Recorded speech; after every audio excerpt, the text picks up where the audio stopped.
Hello friends, welcome to सफलता मंत्र। दोस्तों, आज सुबह की करंट अफेयर की क्लास में एक बार फिर से आप सभी लोगों का बहुत बहुत स्वागत है। इस क्लास में हम लोग कवर करते हैं डेली के सभी इंपॉर्टेंट करंट अफेयर के क्वेश्चंस। तो दोस्तों, आज डेट है 18 अप्रैल। आज आपको मिलने वाले हैं 18 अप्रैल से संबंधित सभी इंपॉर्टेंट क्वेश्चंस। बहुत ही अच्छे क्वेश्चंस हैं।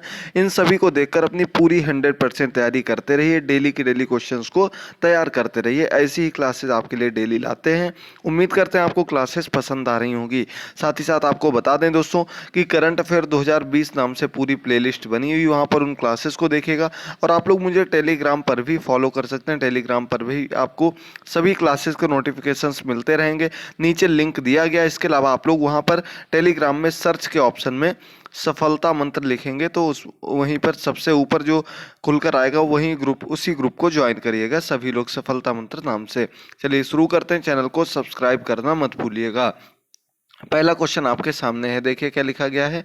किस देश में वैज्ञानिकों ने कोविड-19 वायरस का जीनोम सीक्वेंस खोज निकाला है? तो दोस्तों, किस देश ने हाल ही में वैज्ञानिकों ने कोविड-19 का जो वायरस है उसका जीनोम सीक्वेंस खोज निकाला? तो इसका आपका सही जवाब हो जाएगा दोस्तों ए नंबर ऑप्शन, गुजरात के। भारत की बात है। भारत के अंतर्गत गुजरात के कुछ वैज्ञानिकों ने इसका जीनोम सीक्वेंस खोज निकाला, जो कि बहुत ही इंपॉर्टेंट होता है। किसी भी मर्ज की, किसी भी वायरस के लिए दवा बनाने के लिए उसका जो सीक्वेंस होता है कि ये किससे तैयार हुआ है, कहाँ से वायरस आया है, उसकी पूरी एक सीरीज तैयार की जाती है। पूरा सीक्वेंस बनाया जाता है शुरू से लेकर के अंत तक का। इसी को इसका जीनोम कहते हैं। जीनोम सीक्वेंस तैयार कर लिया गया है कोविड-19 का। उम्मीद है जल्दी इसकी वैक्सीन भी तैयार कर ली जाएगी। वैक्सीन तैयार होते ही जो महामारी फैली हुई है वो काबू में हो जाएगी, लेकिन इसमें बहुत ही समय लग रहा है। अभी तक कोई भी नतीजा निकल कर नहीं आया है। उम्मीद करते हैं जल्द ही कोई स्थिति संभालने वाला नतीजा निकल कर आएगा। चलिए बढ़ते हैं क्वेश्चन नंबर सेकंड पर। किस संगठन ने कोविड-19 के चलते आईपीएल 2020 को अनिश्चित काल के लिए निलंबित कर दिया या स्थगित कर दिया? एक ही बात है दोनों।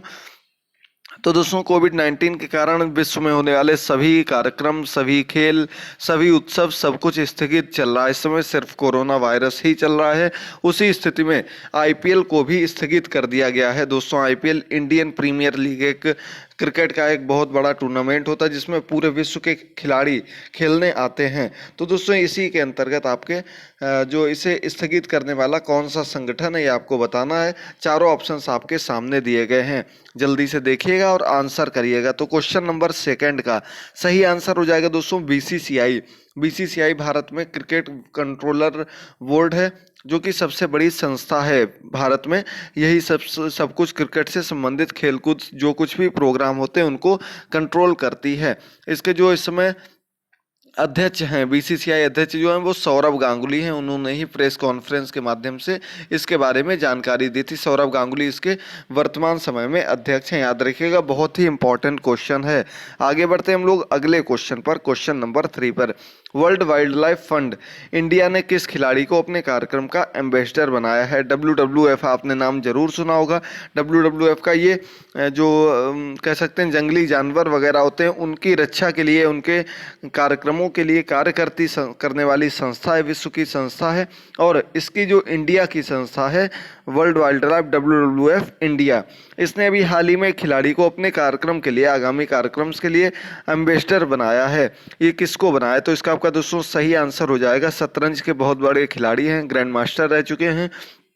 इनका नाम है विश्वनाथ आनंद। इनको ही अपने आगामी कार्यक्रमों के लिए एम्बेसडर बनाया है। याद रखिएगा, डी नंबर ऑप्शन बिल्कुल सही हो जाएगा। ये सभी इंपॉर्टेंट क्वेश्चंस हैं करंट अफेयर के अंतर्गत आने वाले, एकदम चुनिंदा क्वेश्चंस आपके लिए डेली ढूंढ कर लाते हैं। उम्मीद करते हैं आप लोगों को भी क्लासेस पसंद आ रही होंगी। क्वेश्चन नंबर 4 देखिएगा जल्दी से। किस भारतीय संस्थान ने पूसा डिकॉन्टैक्टिंग एंड सैनिटाइजिंग टनल का विकास किया? तो दोस्तों, ये एक भारतीय संस्थान है जिसने कई अलग अलग संस्थानों ने सैनिटाइजिंग टनल तैयार की है। एक इस प्रकार की सुरंग ऐसी कह सकते हैं या रास्ता है, जब कोई इसके अंदर से निकलता है तो चारों तरफ से उसके ऊपर सैनिटाइजर की बारिश होने लगती है, जिससे कि वो पूर्ण रूप से सैनिटाइज हो जाता है और जो भी उसके अंदर वायरस वगैरह होते हैं बाहरी तौर पर वो सभी समाप्त हो जाते हैं। अलग अलग संस्थानों ने तैयार की है। अब ये जो संस्थान के जिसने ये सैनिटाइजिंग टनल तैयार की है उसका नाम है दोस्तों ICAR। बी नंबर ऑप्शन सही हो जाएगा। हिंदी में इसे कहते हैं भारतीय कृषि संस्थान। याद रखिएगा, भारतीय कृषि संस्थान के नाम से इसको जाना जाता है। बहुत इंपॉर्टेंट क्वेश्चन है, बी नंबर ऑप्शन बिल्कुल सही हो जाएगा। चलिए आगे बढ़ते हैं क्वेश्चन नंबर 5 पर। 5 नंबर क्वेश्चन आपके सामने, भ्रष्टाचार के आरोपों के चलते किस संगठन के प्रमुख तमस अजान ने इस्तीफा दे दिया। तो दोस्तों भ्रष्टाचार और डोपिंग के कई आरोप चल रहे थे, जिस आरोप के कारण तमस अजान जो कि एक संगठन के अध्यक्ष थे, प्रमुख थे, उन्होंने अपने पद से हाल ही में इस्तीफा दे दिया है। तो दोस्तों ये आपका बी नंबर ऑप्शन है, अंतर्राष्ट्रीय वेट लिफ्टिंग संस्था संघ है, महासंघ है, इसी के प्रमुख जो थे तमस अजान इनका नाम था। इन्होंने हाल ही में इस्तीफा दे दिया, किसके कारण? भ्रष्टाचार और डोपिंग के आरोपों के चलते। इसका आपका बी नंबर ऑप्शन बिल्कुल क्लियर हो जाएगा। चलिए बढ़ते हैं क्वेश्चन नंबर 6 पर। तो अगला क्वेश्चन है, किस देश ने भारत को 6.5 लाख कोरोना टेस्टिंग किट्स भेजी हैं। तो दोस्तों हाल ही में एक देश ने कोरोना टेस्टिंग से संबंधित पीपीपी एंटीबॉडी सभी प्रकार की टेस्ट किट सेंड की हैं। तो ये कौन सा देश है दोस्तों? इसका आपका सही आंसर हो जाएगा ए नंबर ऑप्शन। चाइना ने हाल ही में भारत सरकार को 6.5 लाख टेस्टिंग किट्स दी हैं। भारत में वर्तमान समय में टेस्टिंग की थोड़ी जो कैपेसिटी थी वो भी बढ़ाई गई, जिससे अधिक से अधिक टेस्टिंग हो सके, और लगभग बताया जा रहा है लगभग 2.5 लाख के ऊपर टेस्टिंग्स हो चुकी हैं। उम्मीद करते हैं भारत में ज़्यादा कोरोना पॉजिटिव केसेस नहीं मिलेंगे, जिससे कि हमारा देश अन्य देशों की अपेक्षा सुरक्षित बना रहेगा। बस आप लोग घर पर रहिए, कहीं बाहर जाने की ज़रूरत नहीं है, और पूरा सहयोग करते रहिए।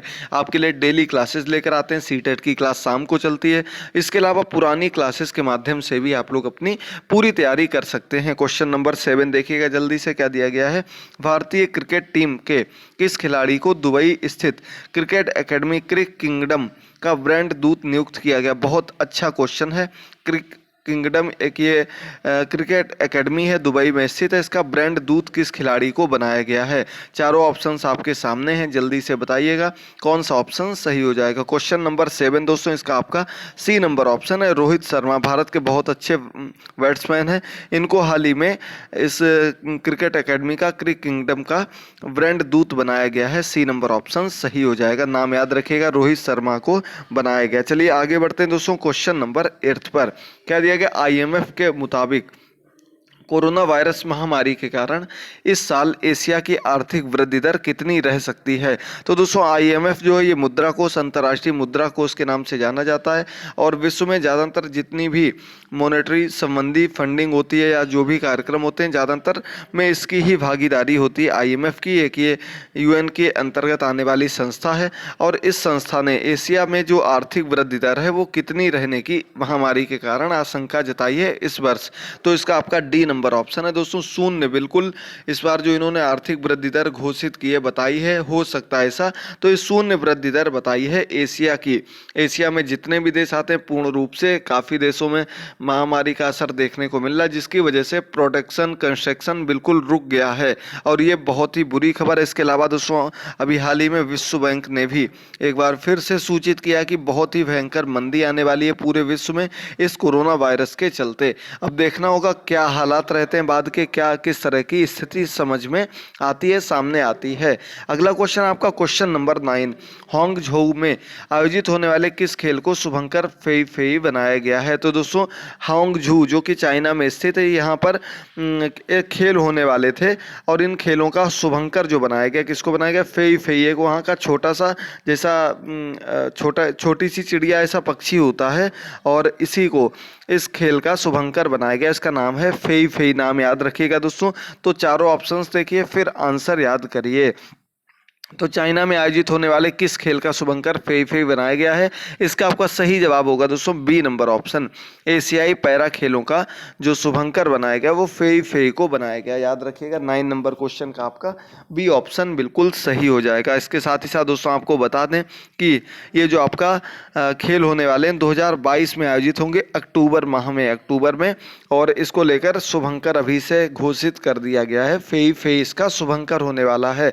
इसके अलावा अन्य जो भी खेल होने वाले थे उनके बारे में भी आपको डेली खबर देते रहते हैं, बस आप लोग प्रत्येक क्वेश्चन को याद करते रहिएगा। अगला क्वेश्चन नंबर 10 है, हाल ही में कब वर्ल्ड हीमोफीलिया डे मनाया गया? तो दोस्तों वर्ल्ड हीमोफीलिया डे भी हाल ही में मनाया गया था। हीमोफीलिया एक प्रकार की बीमारी होती है, ब्लड से रिलेटेड होती है और आनुवांशिकता के अंतर्गत आने वाली एक बीमारी है। तो ये बीमारी, इसको लेकर लोगों को जागरूक करने के लिए वर्ल्ड हीमोफीलिया डे हाल ही में मनाया गया था। ये हीमोफीलिया डे जो मनाया गया था दोस्तों 17 अप्रैल को, इसका आपका डी नंबर ऑप्शन सही हो जाएगा, यानी कि कल 17 अप्रैल को मनाया गया था। आप लोग डेली के करंट अफेयर के क्वेश्चंस को अगर देख रहे होंगे तो हमने कल भी आपको एक दिवस बताया था, बहुत ही इंपॉर्टेंट दिवस आपको डेली के डेली बताते रहते हैं।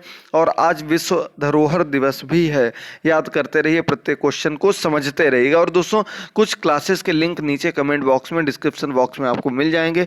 तुरंत क्लास एंड होते ही उन क्लासेस को भी जरूर देखिएगा और शेयर करिएगा। इस बार जो आपका वर्ल्ड हीमोफीलिया डे का थीम रखा गया, विषय रखा गया, वो है गेट प्लस इन्वॉल्व या गेट पॉजिटिव इन्वॉल्व। दोनों में से किसी भी नाम से आप लोग इसको पढ़ सकते हैं। ये आपका वर्ल्ड हीमोफीलिया डे का थीम रखा गया है, याद रखिएगा, कभी कभी पूछ दिया जाता है। अगला क्वेश्चन है क्वेश्चन नंबर 11। देखिए क्या दिया गया, अंतिम क्वेश्चन है। क्लास को देखिए, शेयर करिए और पुरानी क्लासेस को दोस्तों जरूर देखिएगा। डेली का करंट अफेयर की क्लासेस आपके लिए लेकर आते हैं। उम्मीद करते हैं आपको क्लासेस पसंद आ रही होंगी, तो आप लोग शेयर करेंगे। क्वेश्चंस अच्छे लगें तो कमेंट करके जरूर बताइएगा। किस देश में हुए संसदीय चुनावों में राष्ट्रपति मून जे इन ने जीत हासिल की है? तो दोस्तों अभी एक देश में संसदीय चुनाव हुए थे, उसका परिणाम घोषित कर दिया गया है और ये परिणाम आने के बाद जो वहाँ के राष्ट्रपति बने हुए थे, एक बार फिर से उनको वो सत्ता पर काबिज हुए। उनका नाम है मून जे इन। ये आपके किस देश की बात हो रही? तो इसका आपका सही जवाब हो जाएगा दोस्तों C number option, South Korea. South Korea में कोरोना महामारी के समय में चुनाव आयोजित किए गए थे और इन चुनावों में राष्ट्रपति मून जे इन ने एक बार फिर से जीत हासिल की है। 300 सीटों में से 170 के आसपास सीट इनको मिली हैं। इसके अलावा इनके जो एक दो सहयोगी दल थे उनको भी 17-18 सीट मिली हैं। तो इनकी एक बार फिर से सरकार वहाँ बनी, इनको बहुत बहुत शुभकामनाएं। 11 क्वेश्चंस आज के सभी क्वेश्चंस कंप्लीट हुए दोस्तों। कल हमने आपसे क्वेश्चन पूछा था, उसकी बात कर लेते हैं दोस्तों।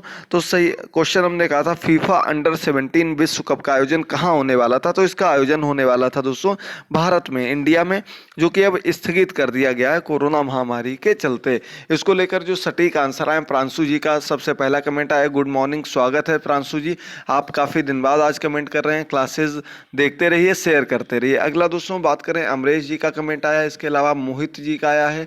और अमरेश जी ने बताया कि ये टूर्नामेंट इसी वर्ष 2020 में 2 से 21 नवंबर तक आयोजित होने वाले थे, 2020 में ही होने वाले थे, इनको अब स्थगित कर दिया गया है।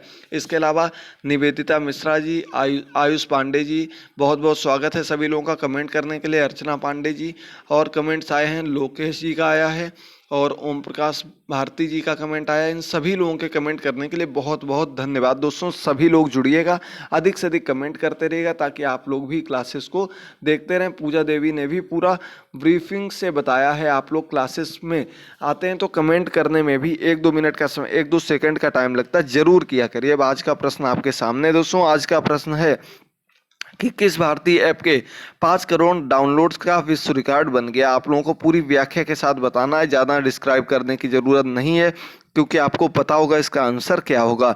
तो 5 करोड़ से अधिक डाउनलोड्स केवल 13 दिन में हो गए। इस ऐप का क्या नाम है? आप लोगों ने ज़रूर डाउनलोड की होगी, तो कमेंट करके आंसर करना मत भूलिएगा दोस्तों। साथ ही साथ बताइएगा क्लासेस कैसी लगी, क्वेश्चंस कैसे लगे। डेली आपके लिए इसी प्रकार की क्लासेस लेकर आते हैं। आज की क्लास में इतना ही, जुड़े रहिए, देखते रहिए। तब तक के लिए थैंक यू दोस्तों, गुड बाय, टेक केयर।